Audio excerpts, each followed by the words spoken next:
Welcome to the Great Awakening Ministry.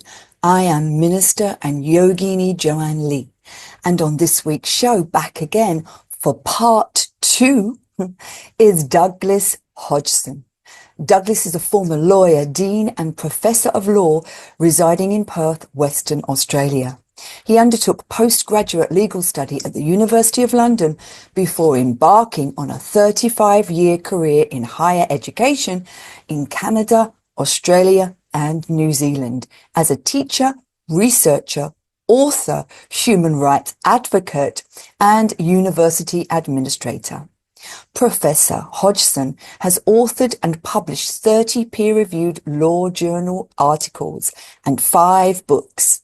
His latest publications include Transcendental Spirituality, Wisdom and Virtue, and Spiritual Revelations from Beyond the Veil, What Humanity Can Learn from the Near-Death Experience, which conveys life-changing messages from over 500 testimonials and those who have crossed over to the other side and returned to their earthly life to enlighten humanity, dissipating the fear of death so we may truly live. In this part 2, we discussed the magnificent manual for mankind, the Bhagavad Gita. The Gita posits the existence of an individual self and the higher God self, Krishna, in every being. We ask how the Gita describes yoga, karma, reincarnation, and the principles of equality. UK Health Radio, the station that makes you feel good.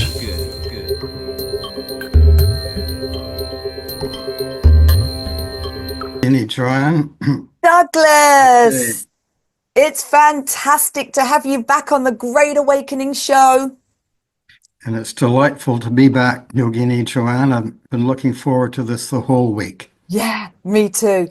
Part 2 of your in-depth divine wisdom on the Bhagavad Gita. And last time it really touched my soul. And Douglas, you always blow me away. You blow my mind with just these deep, beautiful, wise words that you have. Your research is just fantastic. So thank you for everything you do and for sharing it with the world. I'm so happy to do so, Yogini Joanne, and thank you for giving me this opportunity to do so. Lovely, lovely, lovely. Wow. And on that, we will get into the beautiful questions, and you just take it away because honestly, it's just amazing. So the first question we've got, which is after my own heart, because I'm a yogini and I've been practicing yoga for 25 years now, and Kundalini. What is yoga according to the Bhagavad Gita? What is yoga and its spiritual significance? Well, according to the Gita, yoga is the discipline or restraint of the mind, the senses, and the intellect.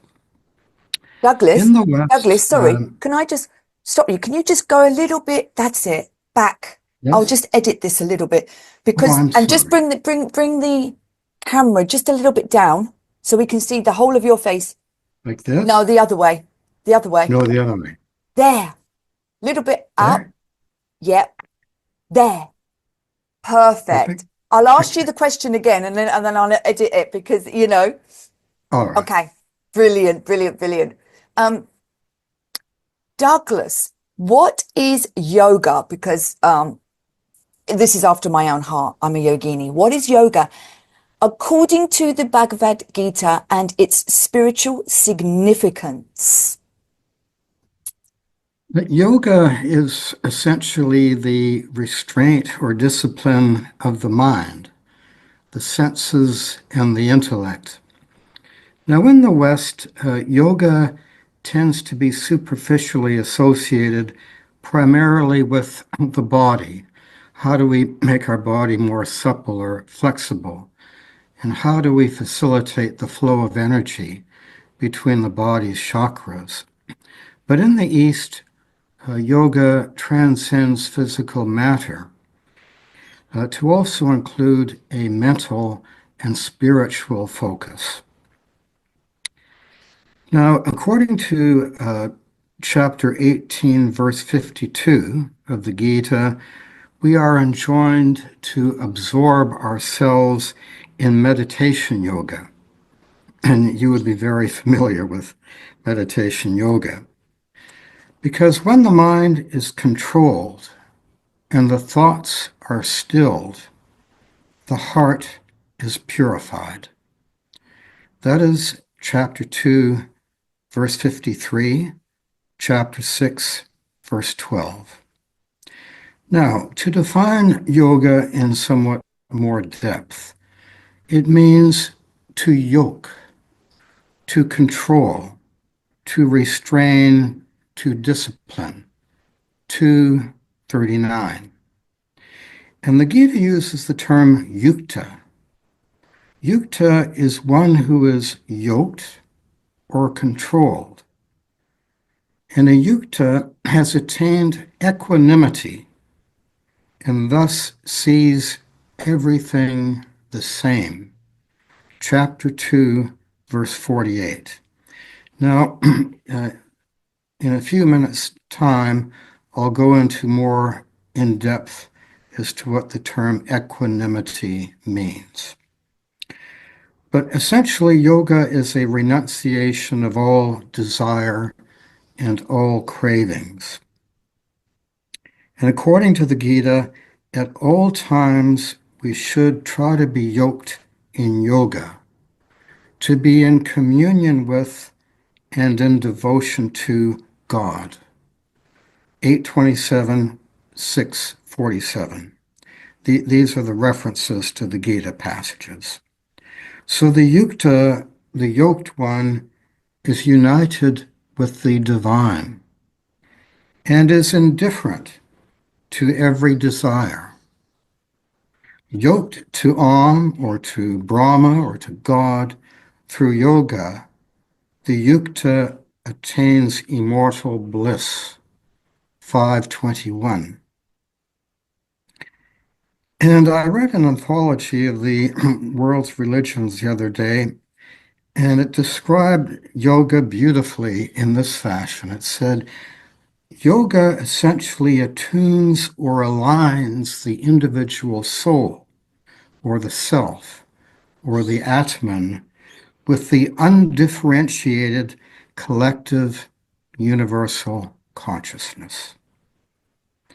And that, Yogini Joanne, is an overview of how the Gita describes or defines yoga Yeah. and its significance for us. Yeah.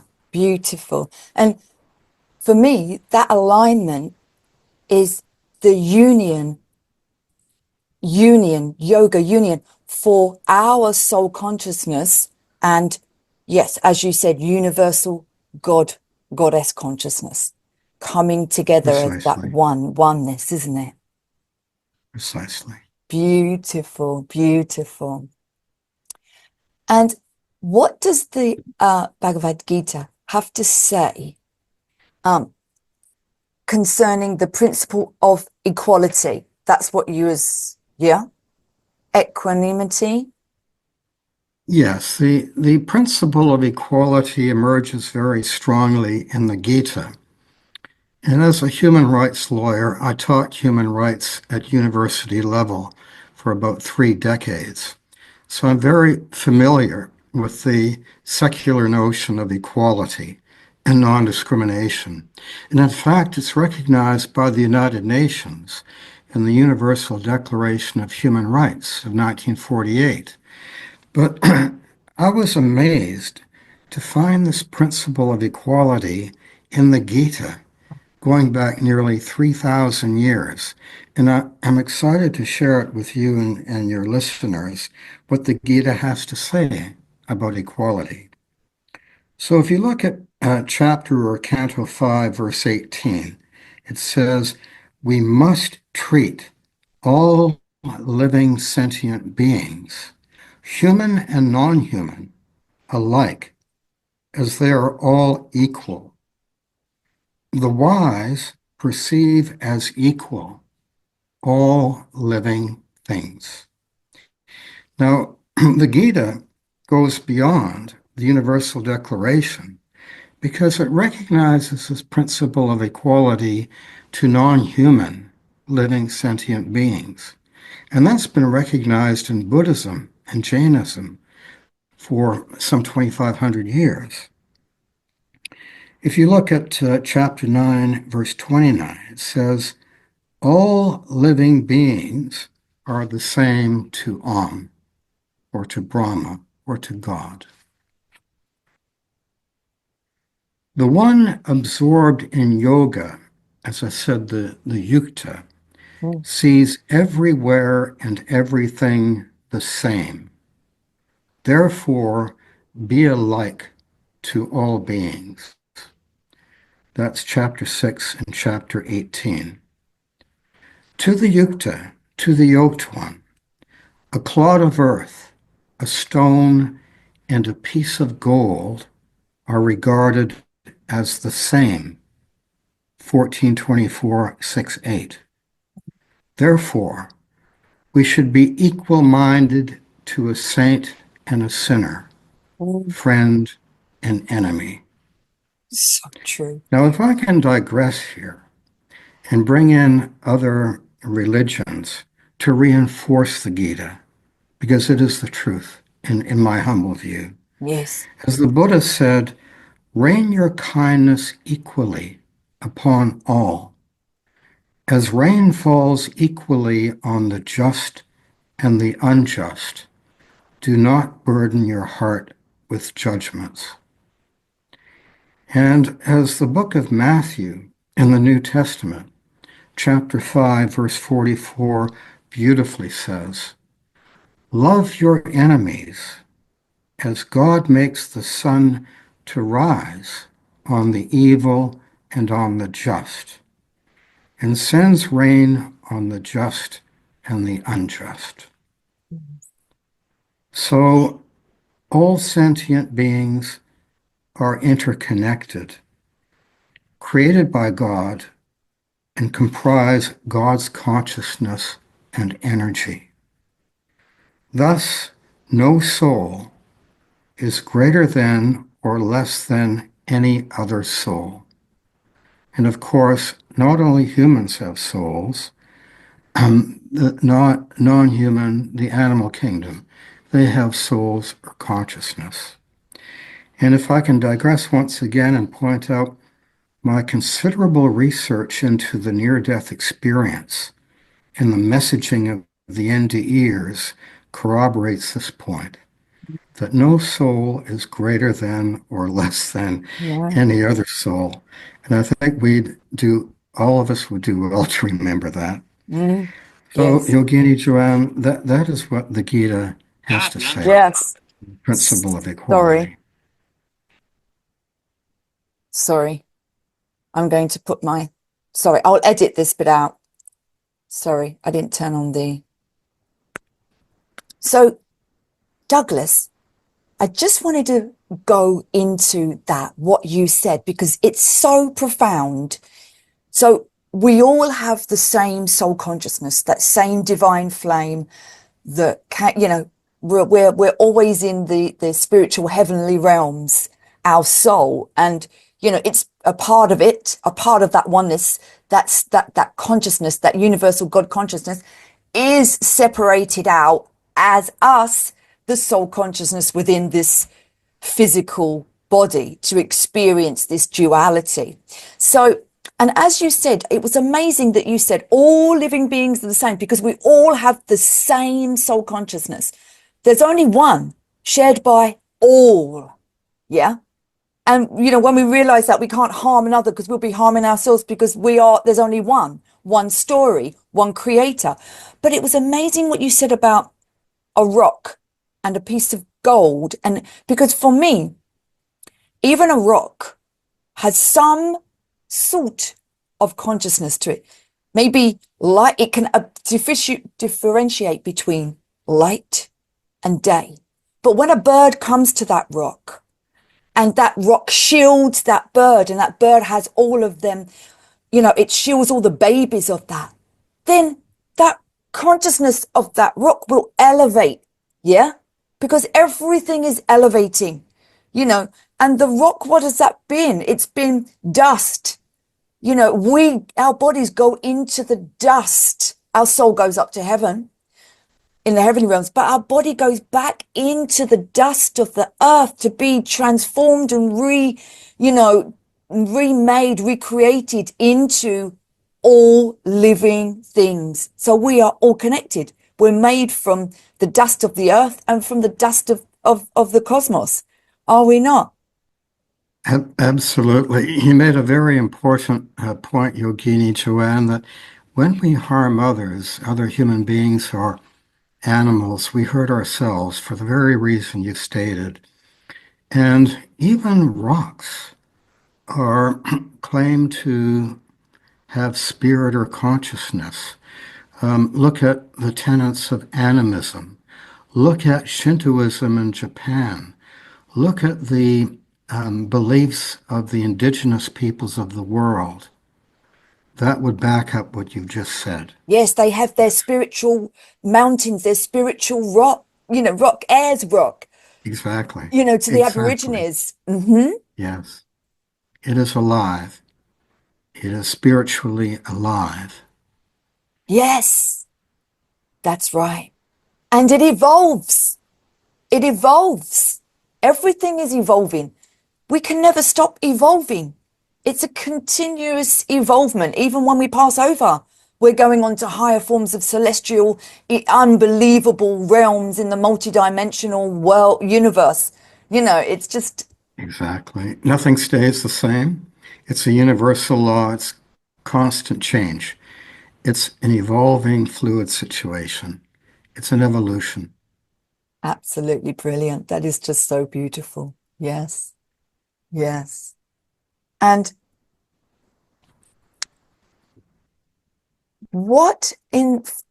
from the Bhagavad Gita, what are the dualities and how do we effect liberation from them? This is what we're all doing, Well, isn't it? this will give me an opportunity to penetrate more deeply the meaning of equanimity. Mm. Dualities are essentially opposites which come and go. They are transient and passing by nature. And interesting, I was reading a few of the scriptures from the ancient Indian religion of Jainism today, and I found multiple references to this notion of dualities. So it's common both to Hinduism and Jainism. The soul is freed from bondage when it detaches from and transcends duality. 5.3.4.22. Duality, desire, and aversion seduces the soul into ignorance and delusion. Chapter 7, verses 27 and 28, in case any of your readers want to chase up these references. A yogi or a yogini is emancipated from the duality of attraction and revulsion. Chapter 2, verse 64. So what are the implications of that? Well, the Gita tells us that we must be equal-minded to pleasure and pain, to attraction and desire, and aversion and repulsion. Endure them all, as they are evanescent. They come and they go. Chapter 2, verse 14. And if I may once again digress and draw upon my knowledge of other religions, which corroborates this point on dualities, No pleasure is without pain. Roses have thorns. Bees produce honey, yet sting.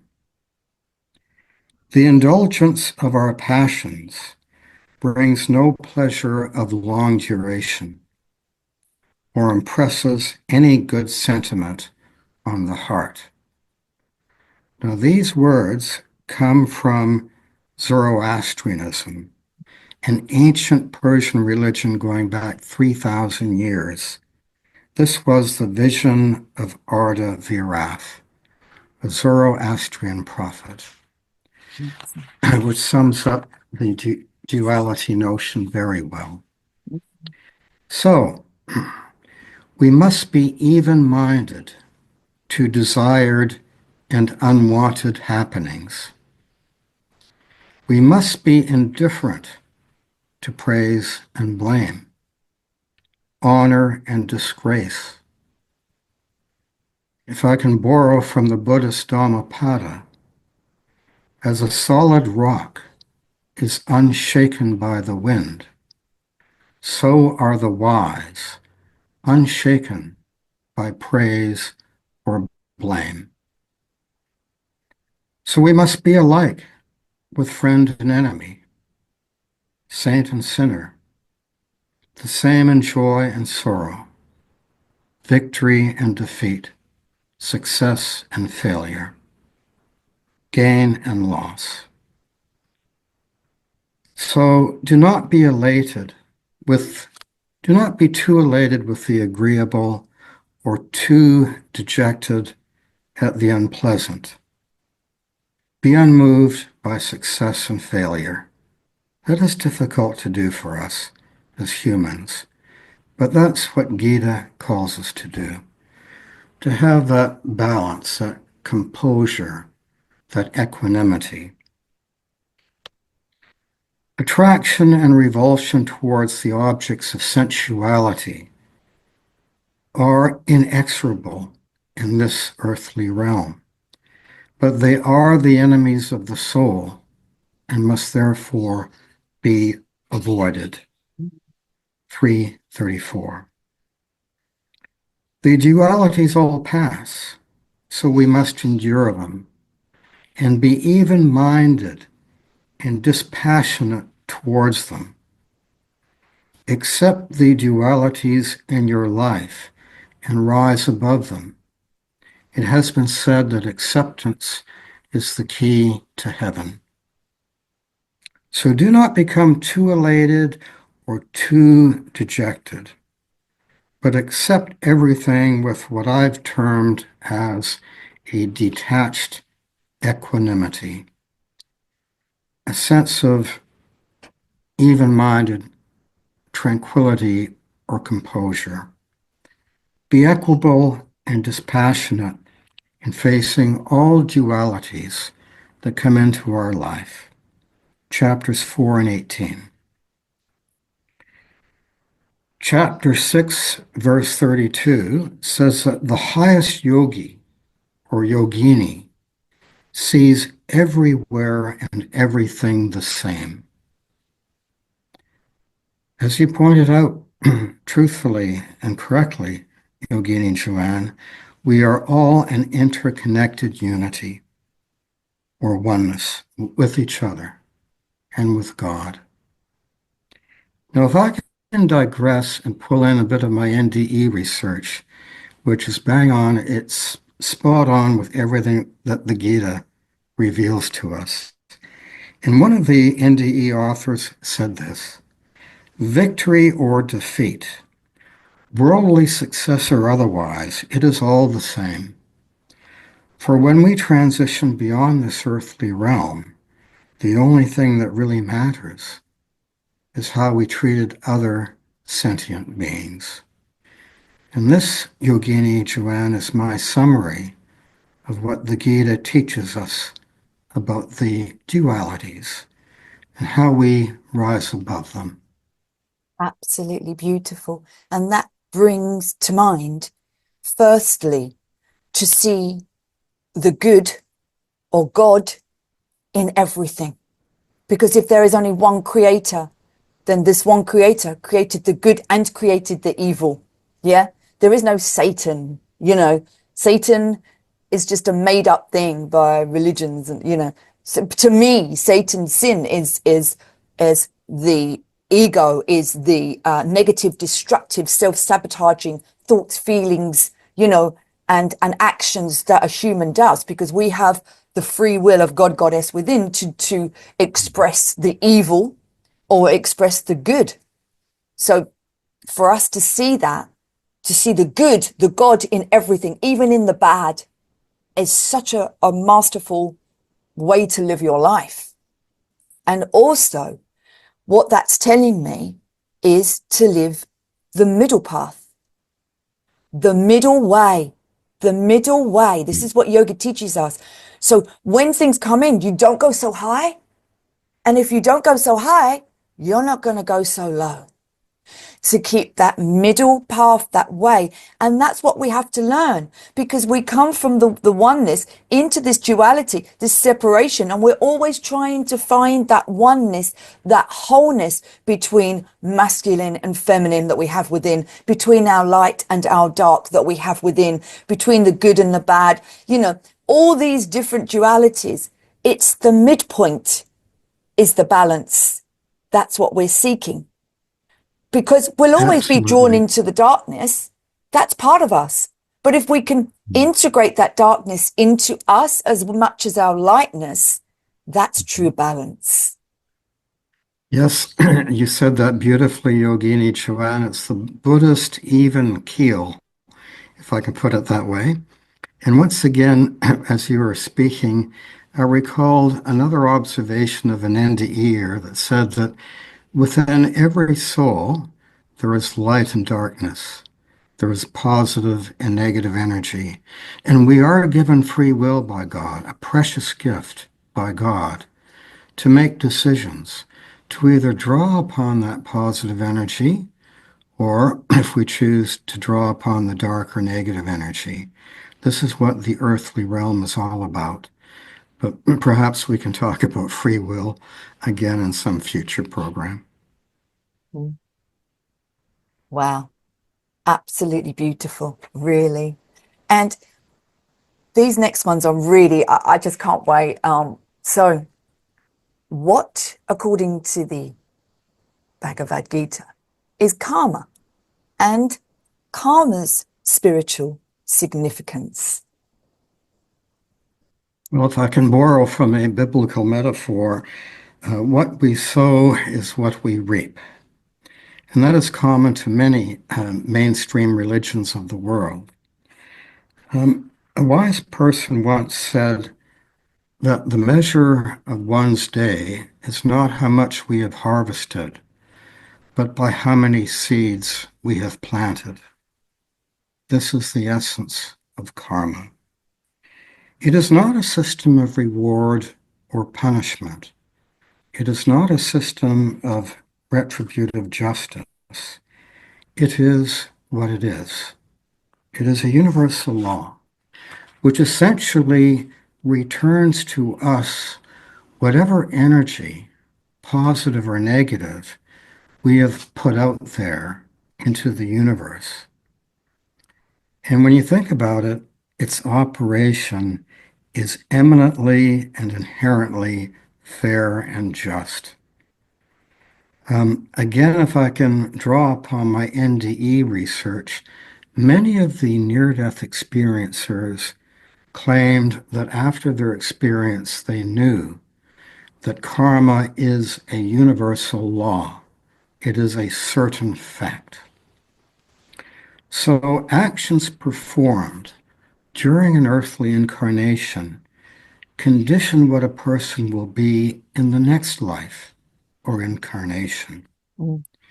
One becomes virtuous according to the Gita by righteous deeds.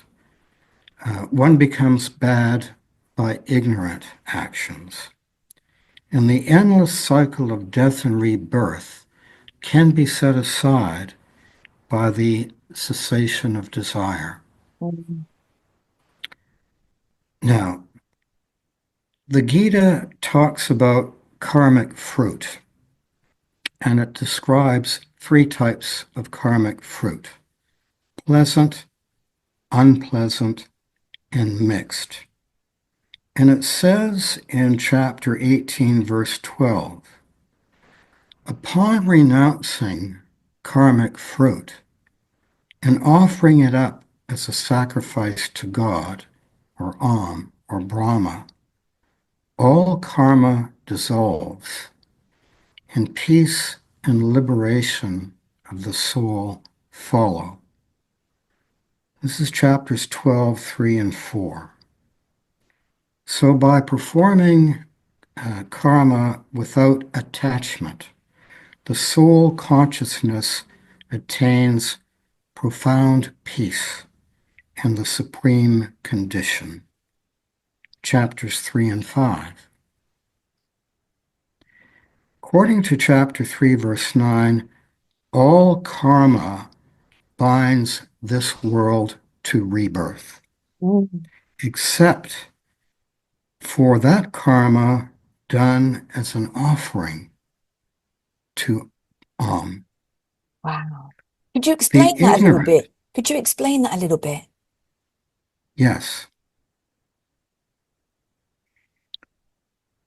Well, let me delve into the 3 types of karmic fruit: pleasant, unpleasant, and mixed. Ah. And I must issue a liability disclaimer here, Yogini Joanne, because this is my intuition as to the meaning. I'm no expert on the Gita, but by pleasant karma, I interpret that to mean you are kind to someone, to another human or an animal, and you have a pure motive. You don't expect anything in return. It's altruistic charity or giving. Unpleasant karmic fruit, which will come back to you, is if you do harm or an unkindness to another sentient being. Mixed karma, I can give you this example. If you are kind to another person, but you have an ulterior motive, Yeah. you expect something in return. It's not a pure gift. Yeah. You want the other person to return the favor eventually. But according to the Gita, whatever karmic fruit we do, particularly if it's pleasant or mixed, if you offer it up to Om, if you give charity or charitable service, and you say to Om, I am offering this to you, Om, as my daily offering for my love of you and for my love of humanity, that will burn off your karma. That's my interpretation of it. And also, do you think that just the realization of something that you have said or thought, and then that was of a negative towards another, yeah, and you realize this, yeah, and you then say, I'm sorry for this feeling, this emotion towards a negative, so I take it back, I'm sorry. You ask God to take that back, you offer that up as your, please take that back, does that then take away that karma of that as well? I feel that it does, because I you've believe, I, immediately, recognized what you said and what you felt and what you did. I believe it would, Yogini Yeah. Chuan. It's a form of self-reflection, even repentance and atonement. Regulation. You Yeah. realize you're acting unskillfully, and you offer that up to Om. I'm sorry. Yes. I'm sure that that would Atonement. burn off some of the karma. Yes. And even when you're angry with another person, they've provoked you, and you really want to punch them or yell at them, but you grit your teeth and restrain yourself. You go outside and walk around the block and cool off.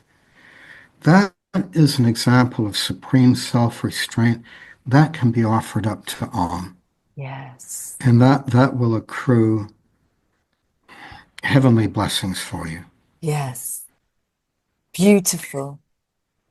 Now, the ignorant, by that I mean those without divine knowledge, perform karma with desire and attachment and egotistical motives. And the Gita says in chapters 3 and 5, these people with these motives, they are therefore bound to reincarnate. They will not break the samsara cycle. So what should we do then? Therefore, the Gita urges us to manifest kindness and provide charity without expecting any reward or acknowledgement. And many religions say that. That is chapter 17, verses 11 and 12. Do not give kindness in order to reap karmic fruit or Yes. benefits. You have to keep that in mind. You're not Yes. expecting anything in return from the So, universe. That should not become your motive, according to chapter 2, verse 47. Attachment to such fruit must be renounced.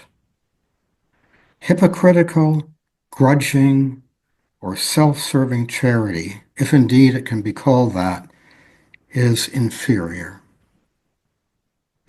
So, through renunciation, through what the Hindus call sannyasa, the yogi or the yogini or the sannyasin severs all ties with society and transcends the fruits of karma, attaining final liberation and enlightenment. Chapter 8, verse 28. But karma follows non-relinquishers into the next incarnation, 1812. Therefore, hunger and thirst for wisdom, as all karma culminates therein. Detach from desire-driven and egotistical-driven karma, 1824. So, knowing the divine law, one must do righteous deeds unattached to their karmic fruits. 1624. One's duty is to serve and work for God, work for Brahma. This is called Brahma karma in chapter 4, verse 24. And as chapter 4, verse 33 beautifully says, all karma culminates in wisdom. There are two worldly paths that each of us can pursue. That of the light, of wisdom, of positive energy and righteousness. And the other path is that of evil, ignorance, negative energy and darkness. We have the free will to choose.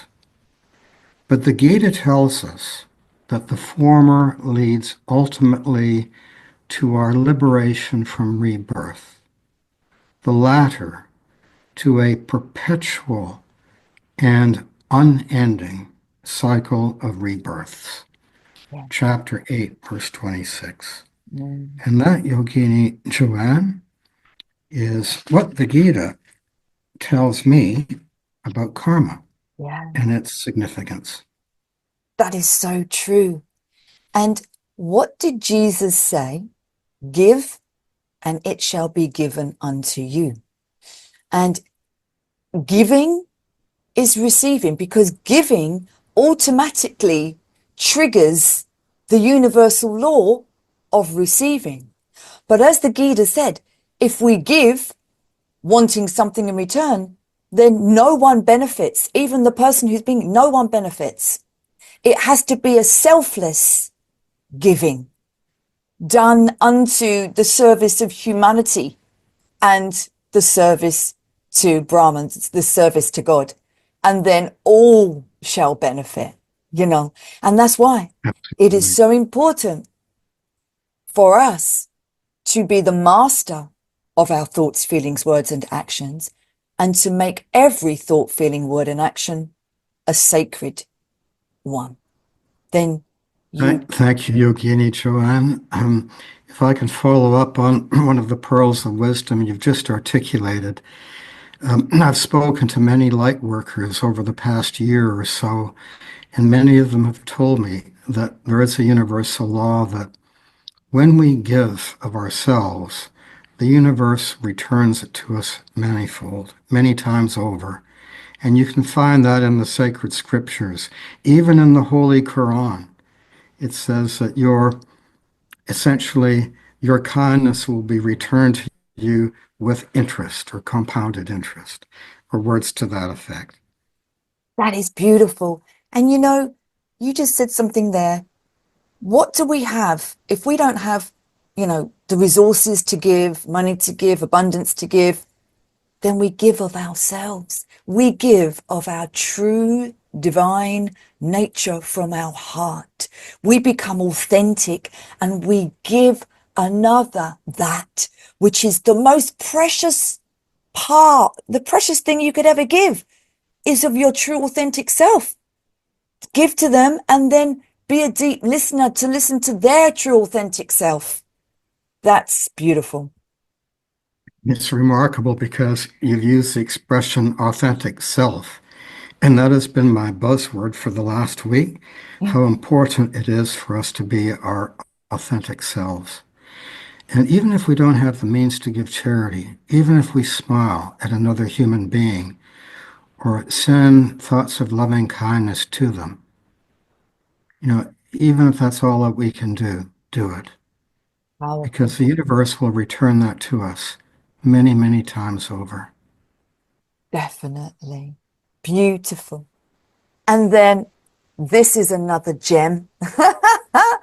What is Maya and its relation to divine wisdom? I call Maya the egoic matrix. I call it the matrix, the temptations. So, yeah.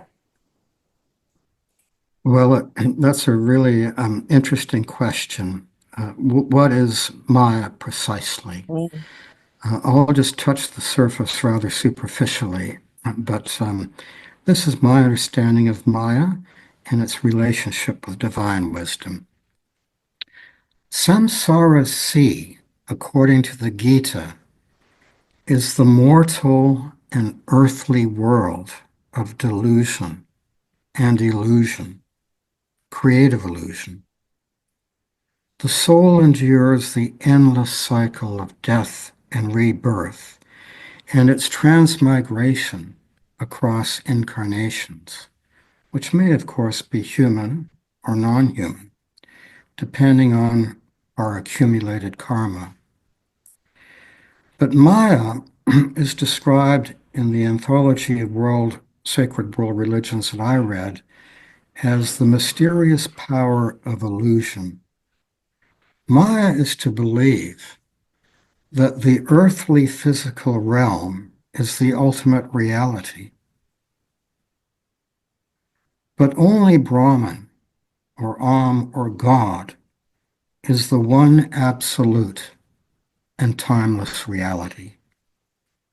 Our earthly life is but a fleeting and passing dream. Our earthly life is an inferior or subordinate reality. And if I can once again draw upon my NDE research, one near-death experiencer in their written account described it this way. It said, when we dream at night and wake up in the morning, we realize that our dream was just that, and that our earthly life is our one and only reality. But the NDEers say that when they had their out-of-body experience and returned to their physical body, they realized that their earthly life is but a fleeting and passing dream, and a far greater reality exists in the world of spirit. So they've gone beyond Maya. They know the truth.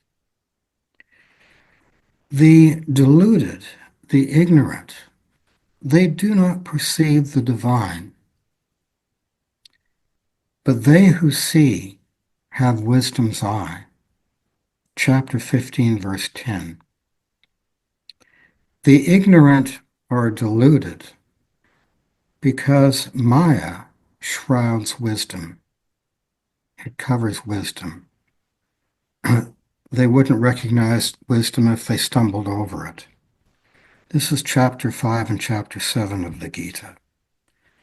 How do we acquire wisdom? The Gita says, take refuge in God and wisdom. Take refuge in divine law, or the Dharma, or the saintly virtues, as we discussed in our November session.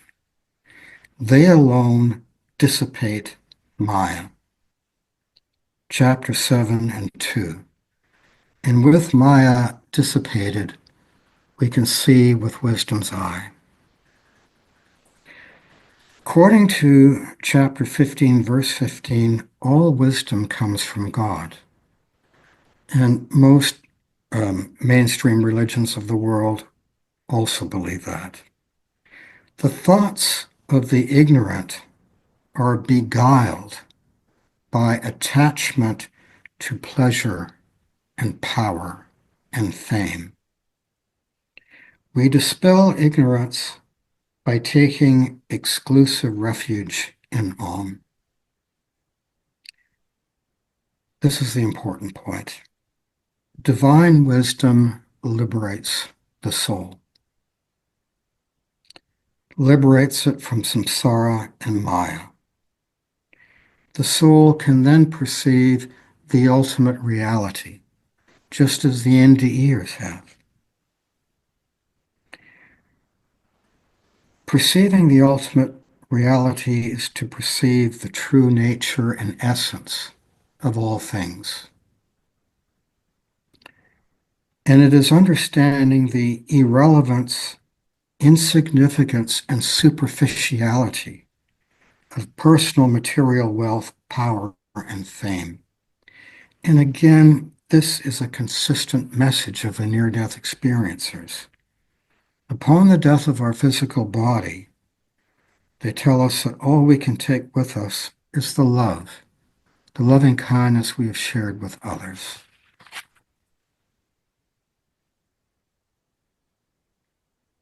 Chapter 3, verse 41 makes a very interesting point, which I'd like to share with you. It says, the five senses, sight, hearing, touch, smell, and taste, are the ruiner of divine knowledge and wisdom.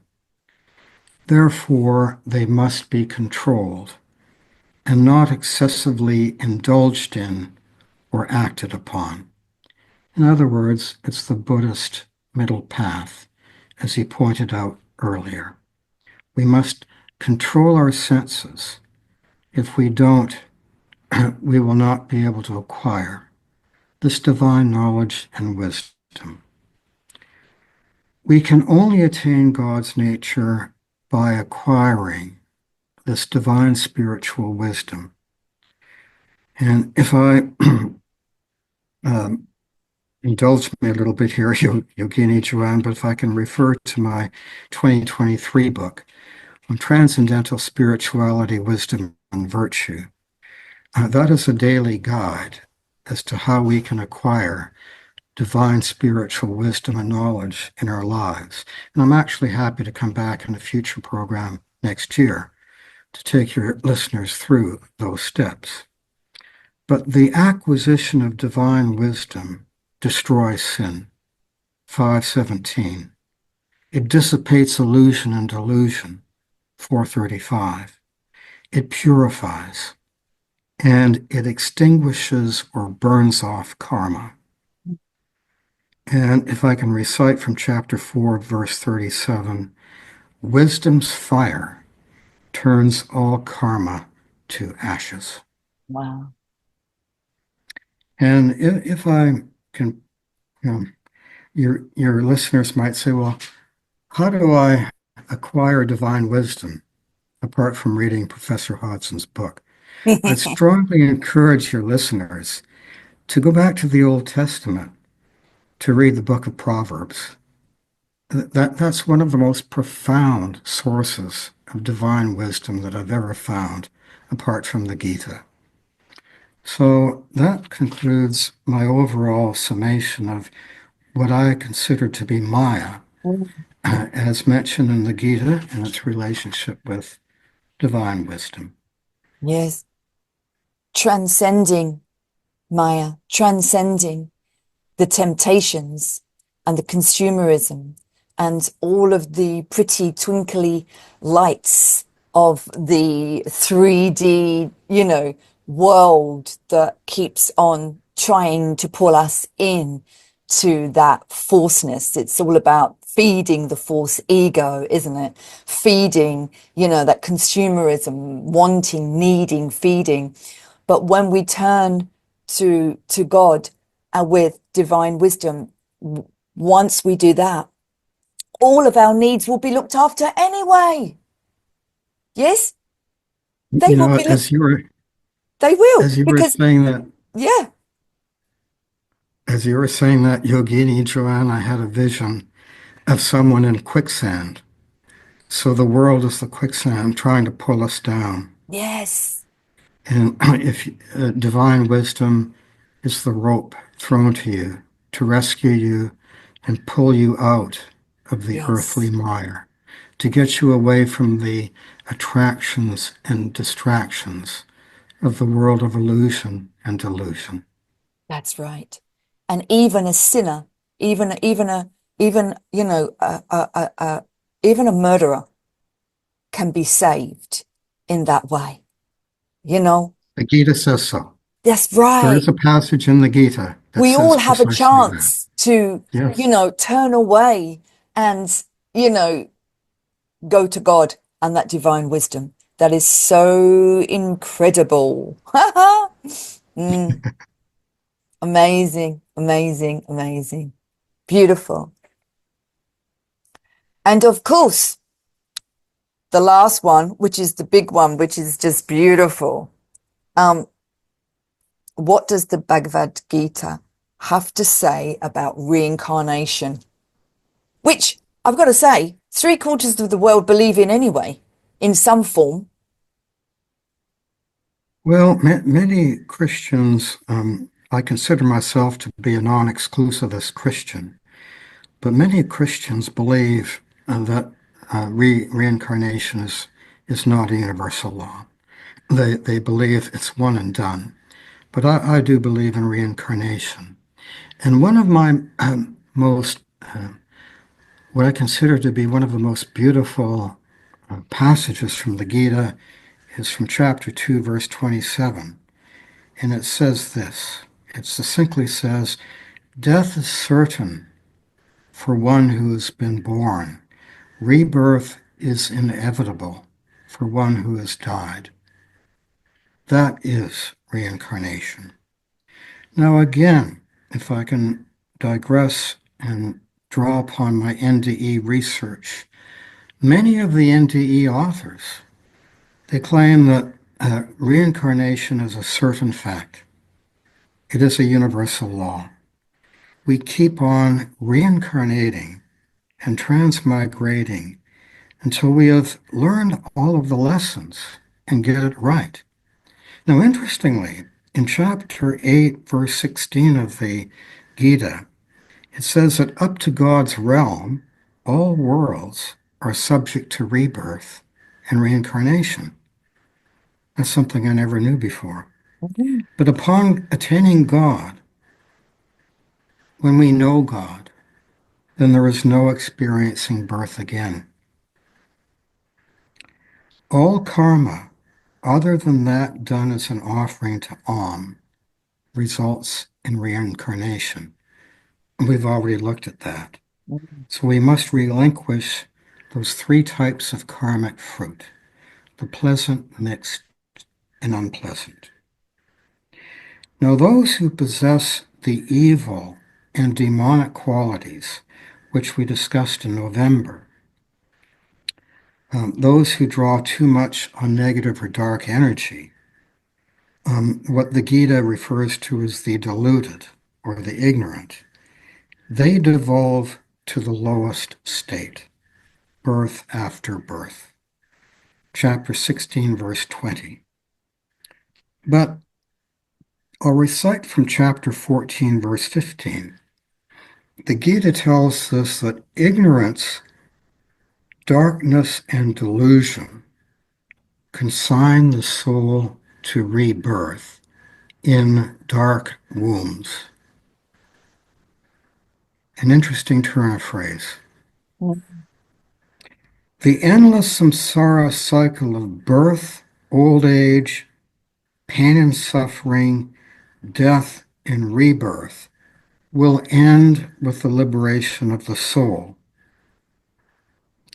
And the Gita in chapter 8, verse 15, it describes our physical body as an impermanent house of sorrow. Now, I'd like to contrast that with the terminology that the near-death experiencers use. They say that our physical body is our temporary home. It is the instrument that we use to learn our earthly lessons. Some refer to it as a shelter or a temporary refuge. Some even refer to it as a prison because it confines our soul, which otherwise transcends space and time. But the physical body is important because it enables our soul consciousness to learn our earthly lessons and to fulfill our unique earthly mission. All of us have an earthly mission. Great souls, called the Mahatmas, having attained this highest perfection, are liberated from rebirth in a physical body and do not return. 8:15. Those souls liberated from reincarnation truly know God.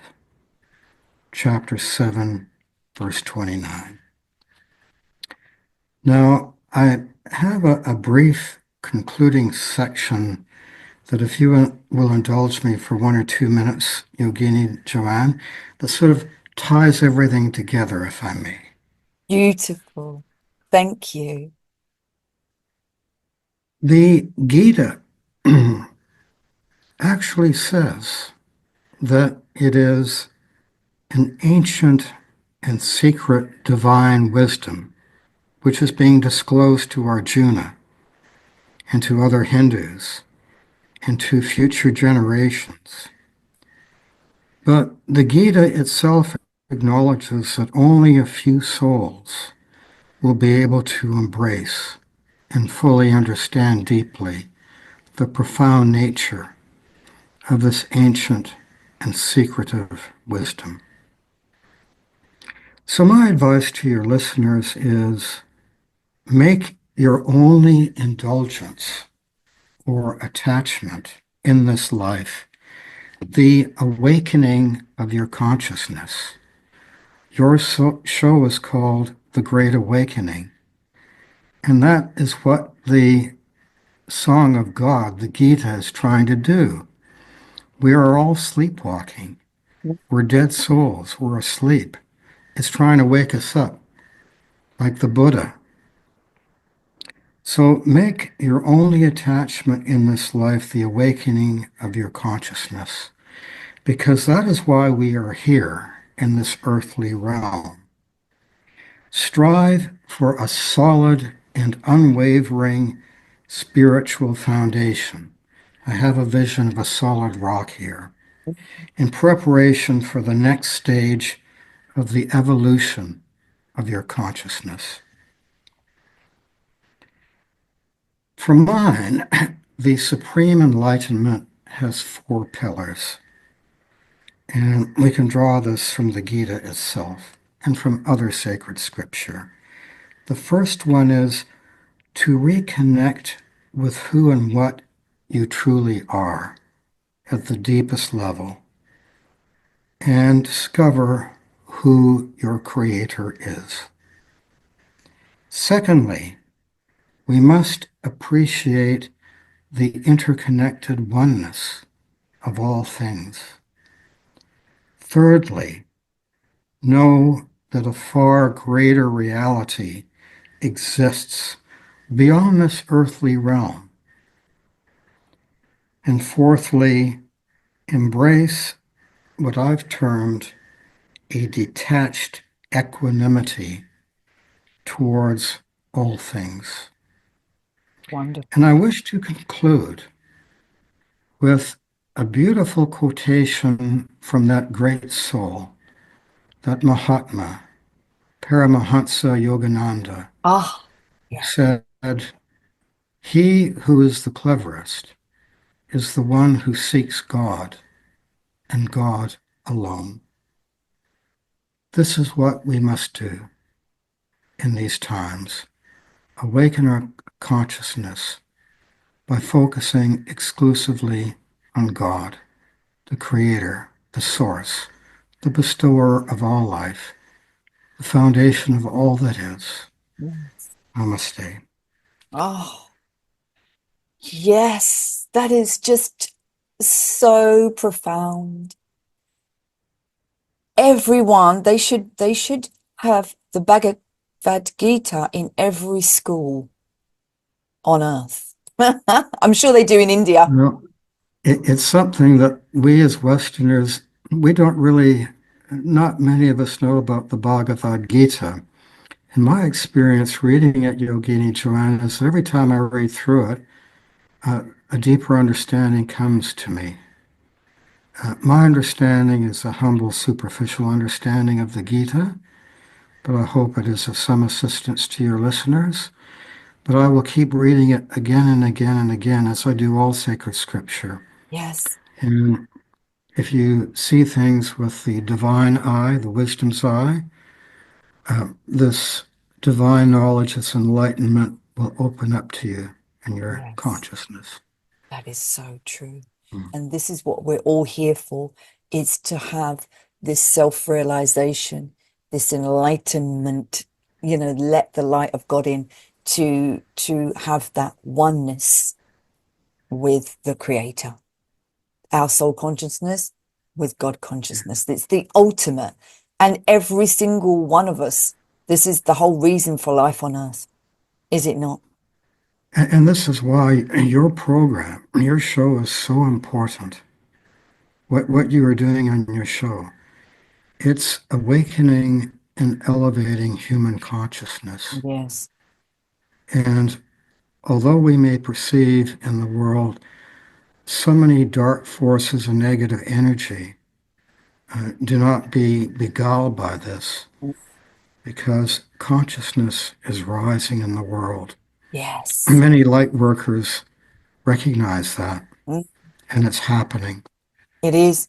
And also, I just want to say there are more beautiful, wonderful things happening in the world, millions more every day than bad things. It's just that, the dark forces just only make us watch their television and what they want us to see, which is all negative Yeah, and dark. absolutely. The legacy media peddles negative energy and unfortunate events. It's rather depressing watching the mainstream news media. But I've often wondered that someone should create HNN, Happy News Network. It shall be. I'm telling you, this is the great awakening. And maybe in 10, 20 years' time, all of these networks, all these systems shall dissolve and pass away. As I keep saying, evil has within it, darkness has within it the seed of its own self-destruction. And the light shall come, and there will be wonderful, wonderful, TV, because TV is such a wonderful media, and they will show the beauty on the earth. Well, man, Yogini Joanna, it's already happening in the USA. Yes, exactly. It's wonderful. For sure. The golden age. This is the beginning of the golden age. And what happens in America shall go through the whole world because it's the new Atlantis. Yeah.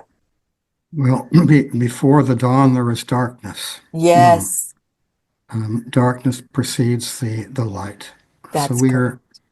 we are emerging into the light. Yes. Oh, Douglas, I just want to say once again, thank you for your divine wisdom and your deep research in these beautiful, I mean, the Bhagavad Gita is just an incredible manual for mankind. And thank you for sharing that with us.